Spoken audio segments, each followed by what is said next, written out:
Ang programang ito ay rated SPG. Striktong patnubay at gabay ng magulang ang kailangan. Maaaring may masiselang tema, lengguwahe, karahasan, sexual, horror o droga na hindi angkop sa mga bata. Katapusan na ng lahat ng kasamaan ni Moira. Alamin natin. Welcome back sa aking channel. Mga kaganapan sa abot kamay na pangarap. Napaka-intense nga ng mga kaganapan sa abot kamay na pangarap.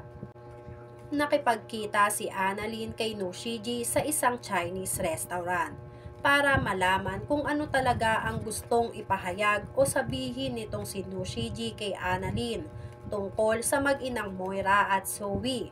Naku-curious kasi nga itong si Annalyn kung ano ba talaga ang gustong sabihin ni Nushiji na sikreto nitong mag-ina. Kaya pumayag itong si Annalyn na makipagkita kay Nushiji. Wala namang kamalay-malay itong si Nushiji na pinagpaplanuhan na siya ng masama nitong si Moira. Dahil kailangan na raw ni Moira na ipaligpit si Nushiji sa mga tauhan niya. Bago pa mahuli ang lahat at masabi ni Nushiji kay Annalyn ang tungkol sa pagkatao niya. Nang magkita na nga si Annalyn at Nushi sa isang restaurant, ay hindi na nagpaligoy-ligoy pa itong si Annalyn. At sinabi niya agad at tinanong dito kay Nushiji kung tungkol saan ba talaga ang dapat nilang pag-usapan. Agad-agad naman na sinabi ni Nushiji na tungkol ito sa pagkatao ni Morgana Go. Kaya naman agad na nagimbal itong si Annalyn kung ano talaga ang tungkol sa pagkatao ni Morgana Go. Diretsahang sinabi ni Nushiji na hindi tunay na Morgana Go ang nakakaharap nila. Dahil ang tunay na Morgana Go ay ang kaharap ngayon ni Annalyn, walang iba kundi si Nushiji. Lalong nagimbal itong si Annalyn sa sinabi ni Nushiji sa kanya. Paano raw nangyari na si Moira o itong si Morgana Go ang kaharap nila sa Apex? Dito na nga inamin nitong si Nushiji na ninakaw lang sa kanya ni Moira ang pagkatao niya, kapalit ng kayamanang iniwan ng mama nila na si Madam Chantal.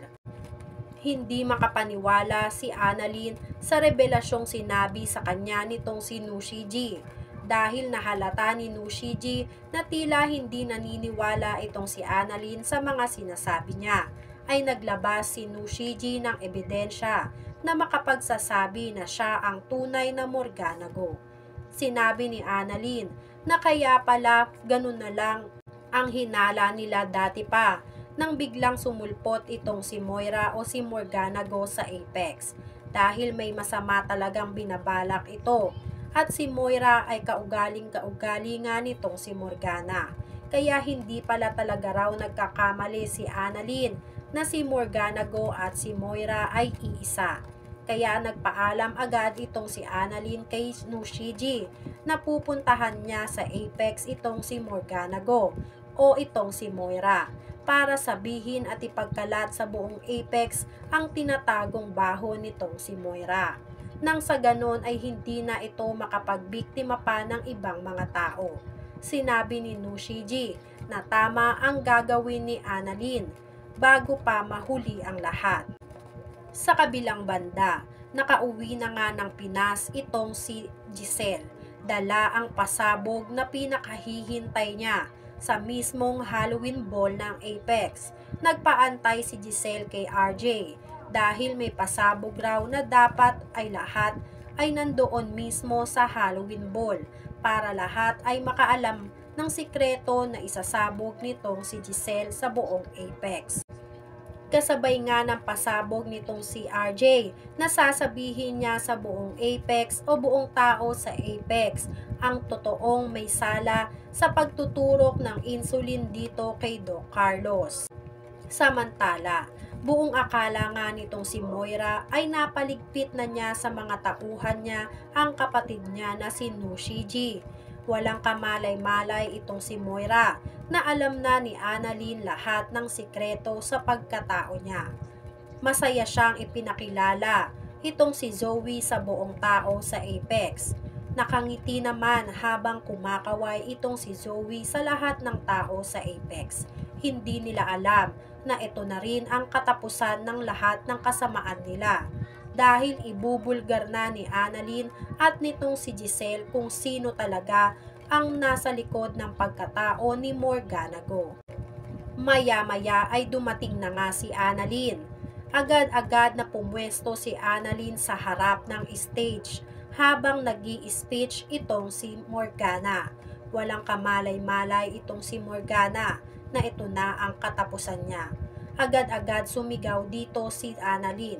Sinabi ni Annalyn sa lahat at kay Morgana na itigil na raw ni Morgana ang pagpapanggap niya sa lahat ng tao sa Apex dahil booking na siya at alam na ni Annalyn lahat ng sikreto niya.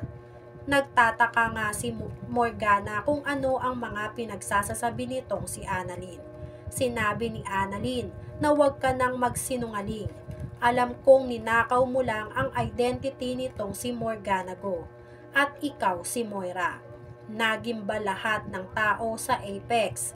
Hindi nila akalain ang sikreto na ibinunyag nitong si Annalyn. Kaya naman, agad-agad na tinanggi nitong si Morgana ang paratang sa kanya nitong si Annalyn. Sinabi ni Morgana na lahat na ng ebidensya ay ipinakita niya dito sa lahat ng tao sa Apex na magpapatunay na si Moira at si Morgana ay hindi magkapareho. Ngunit pinanindigan ni Annalyn dahil sinabi raw mismo nitong si Nushiji ang tungkol sa pagkatao nitong si Morgana Go. Maya-maya ay bigla namang dumating itong si Giselle. Si Giselle naman ay may dalang pasabog tungkol kay Morgana Go. Pinakita ni Giselle lahat ng ebidensya na tama lahat ng sinasabi ni Annalyn sa lahat ng tao sa Apex na si Morgana Go at si Moira ay iisa.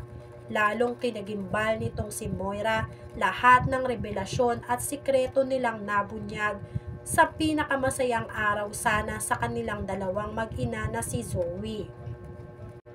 Pagtapos nga sa revelasyon tungkol sa pagkatao ni Morgana Go, ay si RJ naman ang naglabas ng sikreto nitong si Moira. Ipinanood niya sa lahat ang video ng kuha ng CCTV footage na tinampered mismo nitong si Moira. At lumabas nga na si Moira ang may kasalanan at nagturo kay Doc Carlos ng insulin. Kaya nanganib ang buhay ni Doc Carlos. Galit na galit si Zoe kay Moira.